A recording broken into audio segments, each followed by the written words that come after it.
ডোমজুড়ে রাঘবপুরে শিশুকে যৌন নির্যাতন, বহিরাগত শ্রমিকের বিরুদ্ধে অভিযোগ। প্রতিবাদের রাতে বিক্ষোভ স্থানীয়দের। আরো বিস্তারিত জানাবে দেবাশিস, রয়েছে আমাদের সঙ্গে। দেবাশিস, দেখো, মূলত ডোমজুর থানার অন্তর্গত রাঘবপুর ঝালুয়ার বের এলাকায় সেখানে দীর্ঘদিন ধরে রাস্তা তৈরির কাজ চলছিল। সেখানকার স্থানীয় এক শিশু সে গতকাল অন্যান্য শিশুদের সঙ্গে যখন খেলছিল, বিকেল 5:30টার সময় এই শ্রমিকদের মধ্যেই কোনো এক শ্রমিকের বিরুদ্ধে অভিযোগ, তাকে সেখান থেকে নিয়ে যায় এবং তার উপরে যৌন নির্যাতন করে। এরপর বাড়িতে এসে যখন কান্নাকাটি করে পুরো বিষয় ঘটনা জানাজানি হতেই প্রাথমিকভাবে চিকিৎসা হয় এবং পরবর্তীকালে পুলিশকে খবর দেওয়া হয়। কিন্তু অভিযুক্ত সেখান থেকে পালিয়ে যায়। ফলে কিন্তু উত্তেজিত হয়ে পড়ে জনতা গতকাল রাতেই ব্যাপকভাবে ভাঙচুর চালায়। রাস্তা তৈরির কাজে ব্যবহৃত যে জেসিবি বা আর্থ মুভার, সেটিকে কিন্তু ভাঙচুর করে পুকুরে ফেলে দেওয়া হয়। এমনকি একটি গাড়িতেও পর্যন্ত আগুন লেগেই দেওয়া হয়েছিল। সেই গাড়ি কিন্তু ইতিমধ্যে উদ্ধার করে নিয়ে গেছে পুলিশ।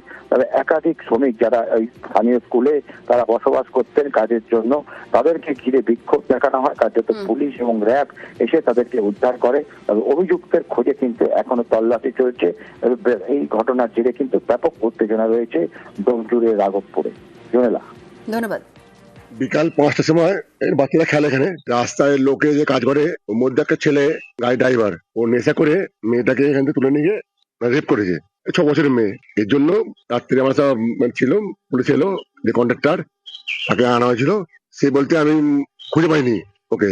পুলিশে বলা হলো আপনি খুঁজুন, ওকে আনুন, ধরে আনুন। এই পর্যন্ত কথা হয়েছে। রাত্রে মেয়েটাকে মেডিকেলে নিয়ে গেলো, কোনো কাজ হয়নি। শুনুন নাকি এটা আজকে আবার যেতে বলেছে হাওড়ায় এই ঘটনায়। এবার আমরা তদন্ত ঠিক করে করতে যাই, যেন শাস্তি হয়, ওকে ধরে আনা হয়।